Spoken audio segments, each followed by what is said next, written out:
The Tennessee Titans must start Will Levis. That more in today's edition of Locked On Titans.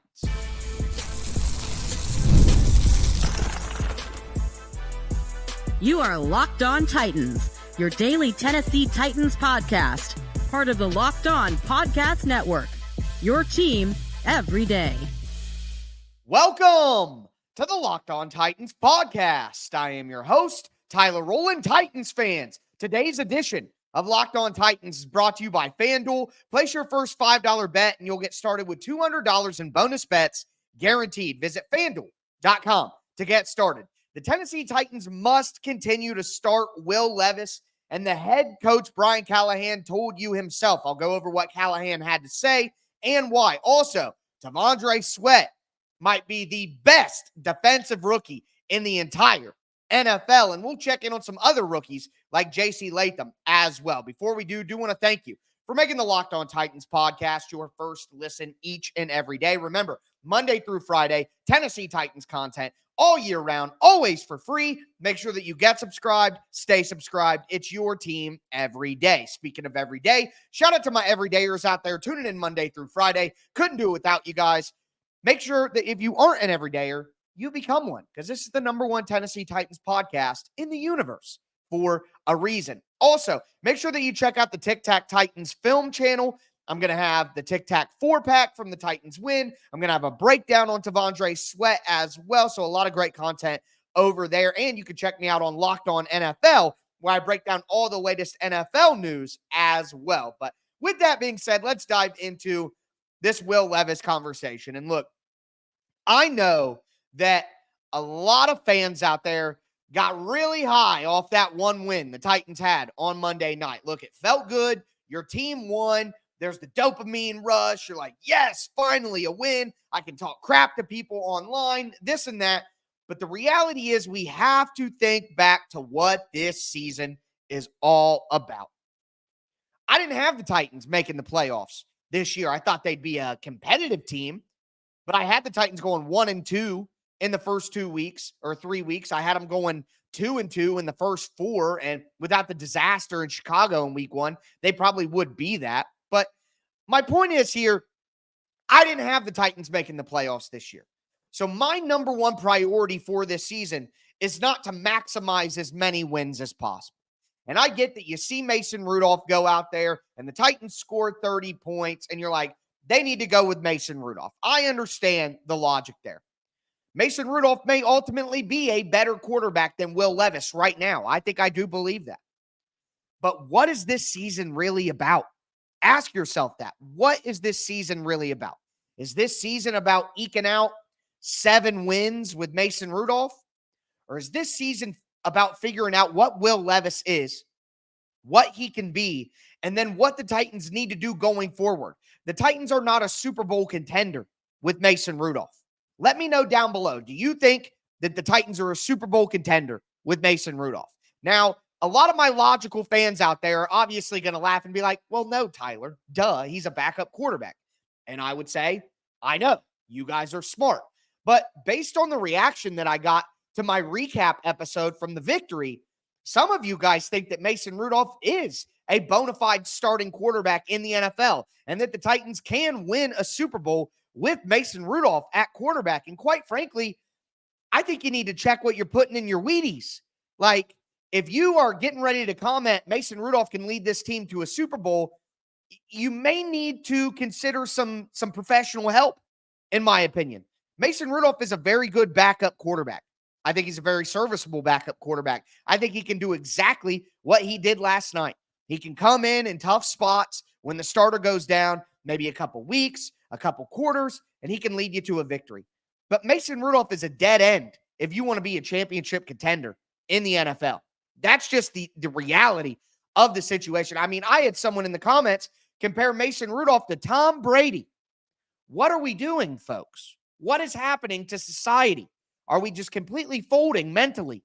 It is very strange behavior. And I know that the win feels good. The win feels good. But we have to, keep our bearings about us here and be logical creatures. And thank the heavens that Brian Callahan, the head coach of the Tennessee Titans, is a logical creature. Here's what Brian Callahan had to say about the quote-unquote quarterback controversy. Quote, I appreciate Mason's professionalism, appreciate how prepared he was and ready to go into the game, but Will is our starting quarterback. I said it last night, and I'll reiterate it again. When he's healthy, he is starting. Hopefully he is healthy for Indy and we are ready to roll, and he's our starting quarterback because it's hard to play quarterback in the NFL, as everybody knows. There does take some development, and young players make young mistakes. You see it all across the league right now. We're going to find out everything about Will that we can. He's going to continue to grow and get better, play better. He needs to play better for us. At the end of the day, I believe that he will. That's where I'm at. There is no controversy. There is no second guessing. That's what's happening. That's as clear as I can state it. Guys, the Titans need to figure out, is Will Levis the quarterback or is he not the quarterback? You may think that you already know, but the Titans haven't decided that just yet. And the most important thing that can happen in this season is figuring out whether the Titans need another franchise quarterback, another quarterback of the future right now in the draft, next year in the draft. That is the question that must be answered. Because the answer to that question is not Mason Rudolph. Mason Rudolph is not the quarterback of the future. Mason Rudolph is a career backup. He's a good backup, but he's just a backup. He completed one pass in the second half. Brian Callahan even acknowledged it, that it was a boring ending to the game because he didn't want any disasters. He didn't want anything crazy to happen. He just wanted to run the football and run the timeout and get a win. And some of you will respond and say, well, if that's what Brian Callahan said, then Brian Callahan's dumb. He needs to be fired. Blah, blah. That's what some people will do. Brian Callahan just led the Titans to their first 30-point game in over 1,000 days with a backup quarterback. And this offensive line that the same people will say is absolutely despicable. So a terrible offensive line, a backup quarterback, missing your best player on defense, and Brian Callahan finally broke the 30-point curse. And the Titans could be 3-1 right now without some of the mistakes that Will Levis had. Brian Callahan is just fine. Brian Callahan is a good football coach, a young football coach who hasn't been a head coach before, who is learning on the job. But Brian Callahan's going to be just fine. So you guys just got to get off the short-term microwave thinking and realize what this season is about. It's not about wins. It's about Will Levis. And it's about what this team is going to do at quarterback for the future. And the answer to that is not Mason Rudolph. And that is exactly why Will Levis will be the starter. Will Levis will remain the starter. And Will Levis should continue to be the starter when healthy. It's really that simple. But with that being said, T'Vondre Sweat might be the best defensive rookie in the entire league right now. We're going to talk about all of the rookies on the rest of today's show. Before we do want to let you guys know that today's episode is brought to you by Prize Picks. Prize Picks is the easiest and most fun way to play daily fantasy sports. It's why they have over 10 million members now and billions of dollars in awarded winnings. Prize Picks makes daily fantasy sports accessible to everyone. All you have to do is pick more or less on at least 2 players for a shot to win up to 100 times your cash. Run your game all season long on Prize Picks. I love Prize Picks. It's so simple. You just go in, look at the projection for each player. You know, Mason Rudolph, 50 passing yards.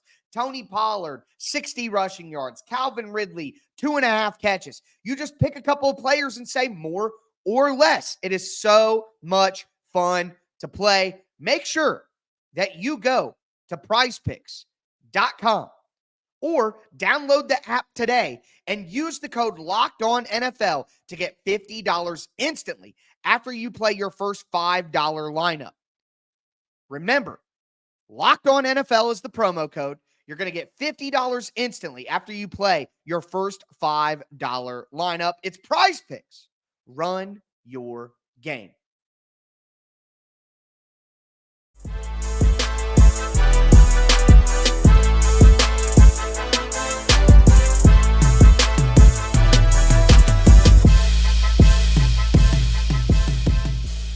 Titans fans, let's continue today's edition of the Locked On Titans podcast. We talked about why Will Levis needs to remain the starter for the Titans. Brian Callahan said it himself. So what happens is when I have an opinion that a lot of you guys disagree with, you start to attack me. Oh, you've never played football. I played football for 10 years. I've been involved in football for 20 years of my life. Oh, you're a bum. You're this. You're that. Okay, great. Well, you're not the head coach of the Tennessee Titans. And the head coach of the Tennessee Titans agrees with me. So you can insult me all you want, but really, why don't you insult the Titans head coach? Try that out, since I don't know football, but yet the head coach of the team agrees with me. Whatever. Either way. One thing I know that I was wrong about, though, is T'Vondre Sweat. Now, I have some things planned for the bye week that should be a lot of fun, and you guys will have a lot of fun razzing me for it. I know that. But we got to talk about T'Vondre Sweat right now as well, because he has just been fantastic through the first month of the season, and specifically in that game against the Miami Dolphins on Monday night. Before we get into it, though, I do want to thank you for making the Locked On Titans podcast your first listen each and every day, Monday through Friday. Tennessee Titans content all year round, always for free. Make sure that you get subscribed, stay subscribed. It's your team every day. But we talked about T'Vondre Sweat on my recap show, but he deserves some more love. 6 tackles, 2 tackles for loss, multiple pressures in the game. And whether you look in the box score, whether you watch the game, it seemed pretty clear that T'Vondre Sweat was having a dominant performance.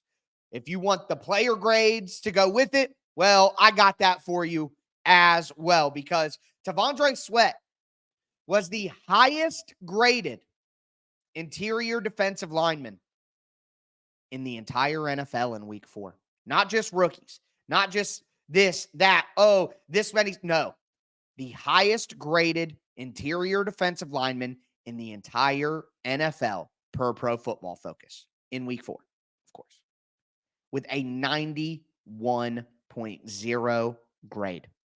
Quandre Diggs was the only Titan with a higher grade. He had a 91.2. We talked about Diggs last night in the Titan Up, though. Diggs was awesome as well. But it's not just week 4, folks, that T'Vondre Sweat has been impressive. If you look at some of the data right now, T'Vondre Sweat is top 5 in the NFL in overall grade on Pro Football Focus among guys who have played 50% of the snaps. So if you're actually a starter in the NFL, some guys play, 5, 10 snaps and do pretty decent and their grade super high, but they've played 5 to 10 snaps in 4 weeks. T'Vondre Sweat is out there a ton. So who are the guys ahead of T'Vondre Sweat right now? If you want, okay, he's top 5, that's cool. Who else is there? Well, number 1's Cam Hayward, who's going to be a Hall of Famer for the Pittsburgh Steelers. Number 2, Dexter Lawrence, who is a top 3 interior defensive lineman in the entire NFL. Number 3, Chris Jones. Anybody heard of Stone Cold Jones? I have. He's the best interior defensive lineman in the NFL. So that's your top 3. And then number 4 is Grover Stewart from the Indianapolis Colts, who is one of the most underrated players in the NFL. And then you have T'Vondre Sweat at number 5. I mean, that's impressive company. There's no way around it. No way around it. And here's the thing. Of course, I'll take my L on it. Clearly, T'Vondre Sweat is a good player. Now, I have things planned to discuss this more. But one of the big concerns that I had coming into T'Vondre Sweat's career, coming out of the draft, it's a better way to put that, was his snap count. Could T'Vondre Sweat, as a 360-pounder, be a guy who's on the field enough to be worth his draft pick? Now, I'm not the only person that had that concern. There were plenty of professional scouts who cover the draft for a living who had that concern. So I don't feel like that was a crazy thing to worry about. But it does look crazy now because T'Vondre Sweat, shout out my guy F Words, Zach Lyons, who has been banging the Sweat drum for a long time. He pointed out that T'Vondre Sweat has averaged 42.4 snaps per game. 40 snaps per game. That is the second most. Well, his overall total was 170, which is the second most total snaps for any rookie interior defensive lineman in the NFL. Brandon Fisk of the Los Angeles Rams has 177, so 7 more. That's it. That's it. So not only is he dominant in the run game, not only holding his position, like you think about a big guy like T'Vondre Sweat, you instantly think, oh, he's going to hold up against double teams. He's not going to be moved. But it's not just that. He's running laterally down the line of scrimmage and swallowing running backs. So the strength to hold his spot is there. The mobility and the athleticism to get down the line of scrimmage and make plays is there. The stamina to be able to play 40 snaps a game is there. The ability to pass rush. Now, again, people call me crazy. Whatever. I still want to see a little bit more power in the pass rush from T'Vondre Sweat. But right now, immediately right now, incredible with his hands, finesse pass rush moves. He's able to swipe, club, rip, swim. So good with his hands. And it makes sense. He was an edge rusher coming into Texas, and then he put on a bunch of weight and became an interior guy. So it makes sense that some of those things that you see more with edge rushers, he's got that in his bag. It's like Anthony Davis. Anthony Davis was a guard and then grew into a big man, but his handle and some of his agility stuff looks like a guard, but in a big man's body. And T'Vondre Sweat looks like an edge rusher with his hand usage, but in a 360-pound nose tackle's body. The way that he's put it all together, consistency will be key. You don't get to play Aaron Brewer every single week. You know what I mean? So being able to have these performances every week, but everybody said, oh, he's going to do so well when he gets next to Jeffrey Simmons. This was not next to Jeffrey Simmons. This was just Big Sweat being Big Sweat. It reminds me of his quote when they asked, like, oh, are you disappointed you don't get to line up next to Jeffrey Simmons? And he said, no, I'm T Sweat, man. The Titans got a stud. The Titans got a stud. I was wrong. I'll make that even clearer next week. But just so impressive. Not only is T'Vondre Sweat been incredibly impressive, he's the best defensive rookie in the entire NFL right now. No other way around it. A top 5 player at his position and grade. Pretty crazy stuff for a second-round pick. Guess Ran Carthon isn't too bad, right? Some people were really ready to jump on Ran Carthon after the 0-3 start. But again, let's take a little step back with the Levis thing, with the draft thing, with Ran, with Callie. Like, I'm as impatient as it comes, guys. But we got to have some patience here because there are some things happening on this team that are very exciting. And look, some of these other rookies have been impressive as well. J.C. Latham, maybe not as impressive as T'Vondre Sweat, but he's really answered the call for the Titans. And, the Titans have a left tackle of the future. And that is something that if I told you in the offseason, we would all probably shed a tear to know that that's happening. So let's talk about the rest of the rookies right now. Before we do want to let you guys know that today's episode is brought to you by FanDuel Sportsbook. Hey, Titans fans, yes, I'm talking to you, Titans fans. You can start the second quarter of the NFL season with a big return on FanDuel, America's #1 sportsbook. When you get a hunch in the middle of the game, you can go check out the latest stats. You can view live play-by-play and so much more on the same exact page where you place your bets on FanDuel. And right now, you can get started with $200 in bonus bets guaranteed. That's $200 in bonus bets guaranteed when you place your first $5 bet. Make sure that you check out America's #1 sportsbook. It's FanDuel, and it's at FanDuel.com.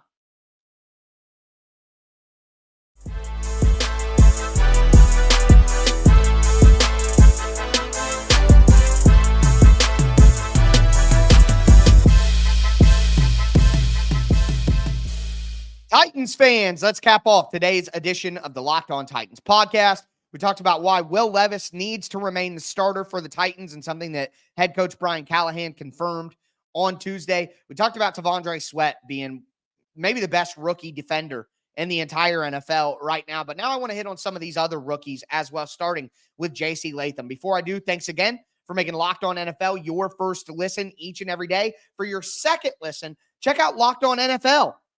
I think I might have said Locked On NFL. The shows are blending together. I am the lead host of Locked On NFL. So you get all your Titans news here with me. Get all your NFL news with me as well at Locked On NFL. It's on YouTube, any podcast platform. Of course, it's free to download, free to listen, free to view, all of that. Make sure that you check out Locked On NFL, part of the Locked On Podcast Network, your team every day. But want to throw some numbers at you here. So J.C. Latham, in 4 weeks, has only given up 1 sack and 9 pressures. Okay? And let me remind you that sack and 5 pressures came in his first NFL game ever. So that means in the last 3 weeks, he's given up 0 sacks and only 4 pressures in 3 weeks. So his Pro Football Focus grades aren't as spicy as T'Vondre Sweat's. He's not top 5 in the league, this and that, blah, blah, blah, blah, blah. But 24th in pass blocking grade, 38th in run blocking grade, 35th in overall grade. Remember, there are 64 starting offensive tackles in the NFL. So we're talking about being in the top half of the entire NFL in the pass blocking grade. You know, he's top 25. So it's just exciting to know that you look on the offensive line and the most important position is left tackle. And the Titans really do have their left tackle of the future. Latham has been very good in run blocking. He's obviously going to excel there. But his pass blocking is what his primary concern was coming out of college. Will he be able to handle the speed at the NFL level? Will he be able to, hold it down at left tackle, switching over from right tackle? I think those questions have been answered. J.C. Latham is a left tackle, and he went up against a first-round rookie in Chop Robinson quite a bit last night and bullied him. He bullied him. So, to me, the numbers, again, aren't as impressive as maybe T'Vondre Sweat's numbers are. But if you're a Titans fan, you got to get the warm and fuzzies knowing that we got a left tackle. After going through the ghost of Taylor Lewan, David Quessenberry, Dennis Daly, Andre Dillard, Jalen Duncan, NPF for a little bit last year, after going through that murderer's row, and I mean that in a negative sense, to finally have J.C. Latham there and say, hey, he's a rookie. It hasn't been elite. It hasn't been all-pro worthy in the first month, but it's been good. It has been good. And to have good left tackle play, absolutely huge for the Tennessee Titans. Not only that, but look at some other rookies here. Jarvis Brownlee Jr. finally got his first start with the Titans. He had the 5th best grade on the entire defense, 82.3. He was targeted 5 times, only gave up 3 catches for 9 yards. This is against Jalen Waddle. Impressive stuff. I was really happy with the draft pick of Jarvis Brownlee Jr. I've been very high on him as a contributor for the Titans this year. Felt very comfortable with the depth at cornerback because I think JBJ is a real player for the Titans. He's a real player. He's a starting level player in the NFL. Maybe not this year, but next year, I think he's going to be, a certified starter for this team. And they need him too, of course, with, Cheeto being on IR. It's going to be a big opportunity for JBJ, and he's going to take his lumps. He's going to have his struggles. He's a rookie cornerback, a 5th-round pick. Don't get me wrong. He'll have some struggles. But he does look like he belongs as a 5th-round rookie. A lot of 5th-rounders don't make it, period. So, love seeing that. Cedric Gray had the injury, has been kind of out of sight, out of mind, but we heard from Brian Callahan that he may be back soon. And that would be big for the Titans. Jaquan Jackson. Let me throw some stats at you about Jaquan Jackson. Titans rookie 6th rounder. Do you remember a couple of years ago when the Titans drafted, Brady Breeze and Cole McDonald in the 6th round? They didn't even make the team. Jaquan Jackson right now has the most punt return yards in the NFL. He has the 10th best average per punt return in the NFL. Top 10 punt returner, first in yards. Kickoff, 3rd most yards in the NFL. Kickoff return, 3rd best average kickoff return as well. It hasn't always looked pretty for Jaquan Jackson, but Jackson has been one of the best returners in the NFL through the first month. It may not look that way. When you're watching it, may be like, oh, man, this and that, blah, blah, blah, he's wiggling too much, get downhill. But we aren't watching every single game around the NFL every weekend judging their kickoff and punt returners. You know what I mean? Like, you got to keep that in mind. A lot of you guys only watch the Tennessee Titans or only watch the Titans and then the primetime games. Are you really paying that much attention to their returners to be able to judge all 32 of them? Probably not. Probably not. So Jaquan Jackson has answered the bell of what the Titans needed from a returner. James Williams has mostly been like Cedric Gray, out of sight, out of mind. He's been inactive, but we knew that James Williams was converting from safety to linebacker. He is a physical specimen who's a development project for the Titans in the 7th round. So I'm not expecting James Williams to come in and make a huge impact. And then on the flip side of that, Jalen Harrell hasn't been great, but another 7th round rookie who is a contributor for the Titans and who plays snaps and plays a role on the defense. Like, it's impressive stuff from this rookie class. And again, to me, this is another reminder that some of you guys are absurd with your hate on Ran Carthon. Like, what are we talking about? You know, what are we talking about here? Ran Carthon is looking fine right now. Okay. And reality is, this draft was the first draft where he really got to make all the calls without Mike Vrabel over his shoulder or Mike Vrabel making suggestions. And we've all heard the rumor that Peter Skoronski was Mike Vrabel's pick and that Ran Carthon wanted Zay Flowers. So let Ran cook a little bit. That's all I'm saying. So keep perspective. A lot of what I'm talking about, and I can take my own lessons on Tavondre Sweat with Will Levis, with Tavondre Sweat, with this rookie class and Ran Carthon. A little bit of patience will go a long way. But with that being said, that is going to do it for me today, folks. Tighten up in the chat. Thumbs up on the video. Tomorrow, I'm going to look at some things that have gone well for the Titans through the first 3 weeks. Friday, probably going to look at some areas of improvement. I am going to have a mock draft Monday for you. On Monday, we're going to look at an AFC divisional standings update and what the Titans need to do going forward to get back in this thing. Next week, I'm going to do another mailbag, and then Thursday, it'll be crossover Thursday as the Titans set up for their first divisional game of the year against the Indianapolis Colts. I am your host, Tyler Rowland, and this was Locked On Titans.